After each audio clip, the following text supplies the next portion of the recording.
La première croisade des Pastoureaux en 1251 est une des multiples croisades populaires du Moyen-Âge, et un événement majeur de cette croisade eut lieu à Bourges. Le roi de France, Louis IX, dit Saint Louis, afin de se conformer à un vœu, part en Égypte lors de la 7e croisade en 1248. Il laisse la régence du royaume à sa mère Blanche de Castille.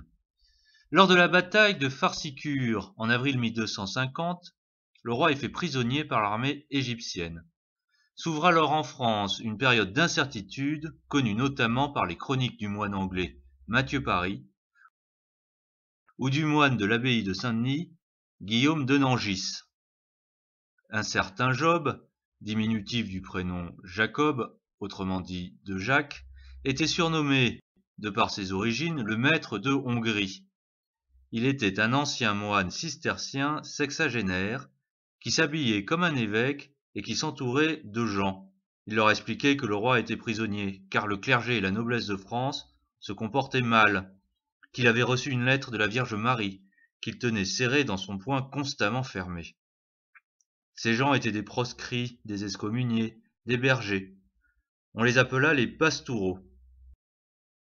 En latin, pascere signifie et donna le français paître, mais aussi pasteur, qui donna lui-même pastoureau, soit petit berger. Job commença à haranguer les foules en Picardie, puis les pastoureaux se déplacèrent à Paris, où la régente Blanche de Castille les accueillit favorablement, pensant manipuler cette croisade populaire naissante pour libérer son fils. La croisade se déplaça à Orléans, où furent commis pillages et exactions, notamment contre le clergé. Puis une partie des pastoureaux arrivèrent à Bourges, où Philippe Berruyer, l'archevêque, demanda à ce qu'on ne leur ouvrît pas les portes.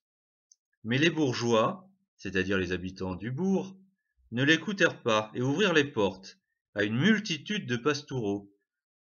Très vite, les exactions, les vols contre les juifs, le clergé et les habitants de la ville retournèrent les Berruyer contre les pastoureaux.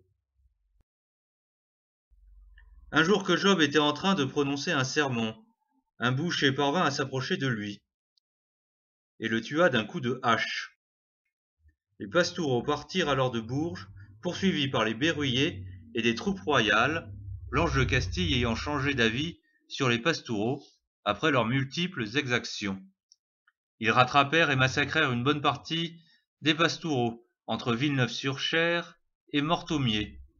Quelques bandes de pastoureaux se dispersèrent, mais Michel de Dreux, le bailli de Bourges, c'est-à-dire le représentant du roi à Bourges, envoya des messagers dans les villes du Midi, comme Marseille, pour les avertir et les inciter à accueillir, comme il se devait, les pastoureaux, acteurs d'une croisade populaire, témoins des tensions politiques et sociales pendant une période troublée.